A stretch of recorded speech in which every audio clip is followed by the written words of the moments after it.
Sir మీరు ఇప్పటి వరకు ఏదైతే చెప్పారో లావణ్య తరపున అడ్వకేట్ కళ్యాణ్ దిలీప్ గారు మాట్లాడారనమాట. సో ఆయన ఏమేమి సెక్షన్స్ వేశారు అన్నది ఒకసారి విందాము. ఈరోజు రాజ్ తరుణ్ మీద 420, 493, 506 కింద కేసు నమోదు చేయడం జరిగింది. ఈ మూడింటి మీద ఆయన కేసు నమోదు చేశారు అని చెప్పి మాట్లాడడం జరిగింది sir. For your kind information అమ్మా,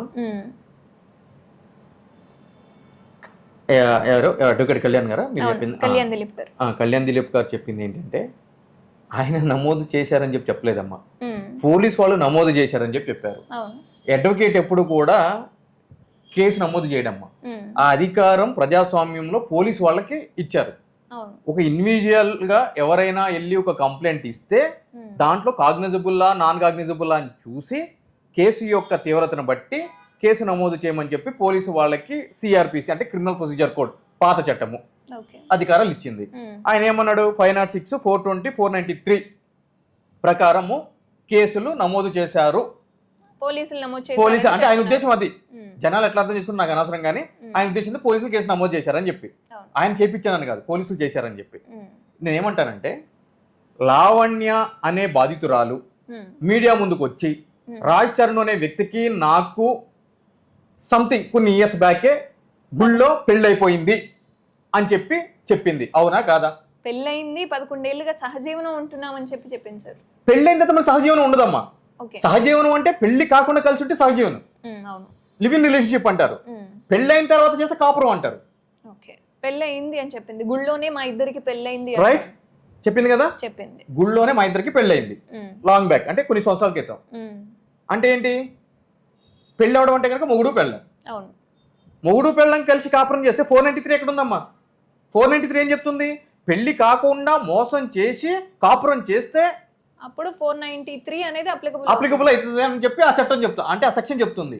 ఆమె ఏం చెప్తుంది, మాకు పెళ్లి అయిపోయింది కదా, సో పెళ్ళయింది, మా ఇద్దరికి మేము కలిసి ఉన్నాము అని చెప్పని అంటుంది. Then where is the 493? Then where is the 420? మోసం ఎక్కడ ఉంది దాంట్లో? 506 ఓకే, బెదిరింపులు, ఎవరినైనా బెదిరించవచ్చు. ఈ 2 సెక్షన్స్ ఎక్కడ ఉన్నాయి? ఇంకా నిలబడవయ్యి. నేను ఏదో బలంగా చెప్తున్నా కదా, ఇదిగోండి బ్రదర్ రికార్డ్ చేయి, బుద్ధి చెప్తున్నా, కేసు నిలబడదని చెప్పి. ఖచ్చితంగా అందులో 314 అనే సెక్షన్ ఉండాలి. అది దేని గురించి ఉండాలి అని అంటే గనక, ఒక గర్భధారణ చేసిన వ్యక్తి ఎవరైతే గనక ఆడ వ్యక్తి ఉంటారో ఆమెని బలవంతంగా ఆ యొక్క గర్భం తీసేస్తే, టెర్మినేట్ చేపిస్తే, ఆ లోపల పిండం ఉంటది కదా అమ్మ, దాన్ని ఆ పిండం చనిపోతుంది ఆబ్వియస్లీ చేసేస్తే, అప్పుడు 314 అనేది అట్రాక్ట్ అవుతుంది. 10 years రిగోరస్ పనిష్మెంట్, 10 సంవత్సరాలు ఉంది పనిష్మెంట్. సార్ నాకు ఒక సందేహం ఏంటి అంటే, అబార్షన్ అనేది కేవలం ఒక వ్యక్తికి సంబంధించి బలవంతంగా జరిగే ప్రొసీజర్ కాదు, లేదా మభ్యపెట్టు, లేదా బలవంతం చేసో, లేదా ఏదో ఒకటి చెప్పు, ఎందుకంటే ఇండస్ట్రీలో ఉంటున్నాను కాబట్టి నేను ఇలాంటి స్థితిలో ఇప్పుడే ఉండలేను, లేదా చేయించుకో అని చెప్పి ఏదో ఒక మాయ మాటలు చెప్పు చేయించిన పరిస్థితిలో ఆ అమ్మాయి ఒప్పుకుంది. సో ఆ అమ్మాయి ఒప్పుకున్నందుకు ఆమెకు కానీ ఏదైనా శిక్ష కానీ పడే అవకాశం ఉందా, లేదా శిక్ష తగ్గించే అవకాశం లేదమ్మా? ఇప్పుడు ఇవాళ రేపు నువ్వు చూసినట్లయితే కనుక రేప్స్ అనేవి బాగా ఎక్కువగా జరుగుతూ ఉన్నాయి దేశం నలుమూలలా కూడా. అటువంటి అప్పుడు ఏం జరుగుతుంది అని అంటే కనుక కొన్నిసార్లు 18 నెలలు, 19 నెలలు, 20 నెలలు ఆ బాధితురాలకి కడుపు అనేది రావడం జరుగుతుంది, ఆ గర్భధారణ జరగడం జరుగుతుంది. సో ఆబ్వియస్లీ ఆ ఫీటస్ని, అంటే ఇప్పుడు మరి రేప్ చేసినప్పుడు రేపు పొద్దున్న ఎవరైనా సరే ఒక బేబీ బయటకు వచ్చినప్పుడు తండ్రి ఎవరో అని అడిగితే కనుక మళ్ళీ ఒక పెద్ద మిస్టేక్ జరుగుతుంది.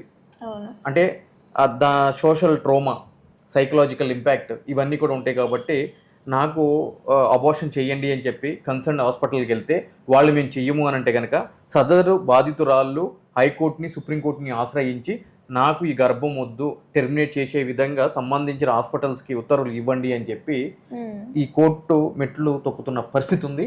కోర్టులు కూడా ఆ విధంగా ఆదేశాలు ఇస్తున్నటువంటి పరిస్థితి ఉంది. అంటే ఆడ వ్యక్తి తనకు తానుగా వద్దు అనుకుంటే మాత్రం షీ హాజ్ ఎవరీ రైట్ అన్న. బట్ ఎవరైనా బలవంతంగా చేపిస్తే మాత్రం అది చట్ట విరుద్ధం అమ్మ. ఇప్పుడు ఫర్ ఎగ్జాంపుల్ లావణ్య ఆయనకి అంటే రాజ్ తరుణ్కి అనుగుణంగా ఆమె ఇప్పుడు అబార్షన్ చేయించుకుంది అనుకున్నాం. ఇప్పుడు రాజ్ తరుణ్కి ఏదైనా శిక్ష తగ్గే అవకాశం ఉందా? ఎందుకంటే ఇద్దరికి నేనేమంటున్నా అంటే అసలు శిక్ష పడడానికి సెక్షన్ లేదు కదా, ఇంకా దాని అబార్షన్ అనే కాన్సెప్ట్ ఎక్కడ ఉంది? ఇక్కడ శిక్ష దేని బట్టి పడుతుంది? సెక్షన్ బట్టి పడుతుంది. ఆ సెక్షన్ లేదు కదా ఇక్కడ, ఇంకా శిక్ష ఎక్కడ ఉంది? లాజిక్